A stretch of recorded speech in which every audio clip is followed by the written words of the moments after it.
তো গাইস, এর নাম হচ্ছে একান্ত চাপন। একান্ত চাপন এই কারণে নামটা দিলাম, কারণ এর রেস্টুরেন্টে যেই যাক না কেন তাকে ধরে বসে একদম চেপে দিয়ে ভরে দেয়।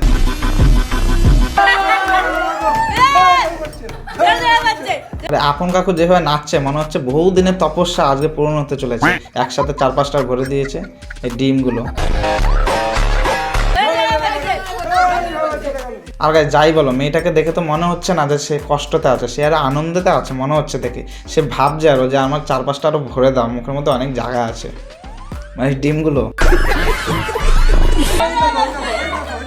এই দেখো এতক্ষণ ডিম ভরে আর তার শান্তি হয়নি। আপন কাকু আবার চলে এসছে এখন বড় একখান ভরতে, মানে সেই মাটনের হাড্ডি মুখের মধ্যে ভরতে এসছে।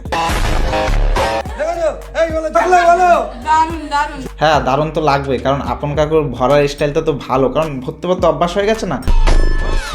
মানে ডিম, বিরিয়ানি, এই যে মাংসের হাড্ডি, এসব ভরতে ভরতে তার অভ্যাস হয়ে গেছে।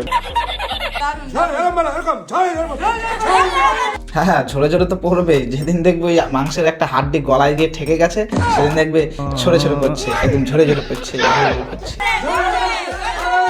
এই দেখো এতক্ষণ ভরেছে তাতে আর শান্তি হয়নি, আবার ভরার চেষ্টা করছে। না মানে আমি আপন কাকুকে বলতে চাই, আপন কাকু এই যে মেয়েদেরকে ধরে ধরে এই যে ডিম বড় বড় যে হাড্ডিগুলো যে মুখের মধ্যে ভরে দিচ্ছেন, 4-5টা করে ডিম, এগুলো যদি গলায় গিয়ে আটকে যায় কি হবে ভাবতে পারছেন? লোকেকে তো ভরতে ভালোই লাগে। নিজে একবার ওই হাড্ডিটা গলার মধ্যে নিয়ে দেখুন তো, আর 4-5টা ডিম একবার মুখের মধ্যে ভরে দেখুন কেমন লাগে, তখন এসে মেয়েদেরকে ভরবে। মানে ছেলে মেয়ে মানে না, সে যাকে পাচ্ছে তাকে একদম 4-5টা ডিম বড় বড় হাড্ডি মুখের মধ্যে ভরে দিচ্ছে। একবার গলায় ফেসে গেলে কি হবে জানতে পারছেন?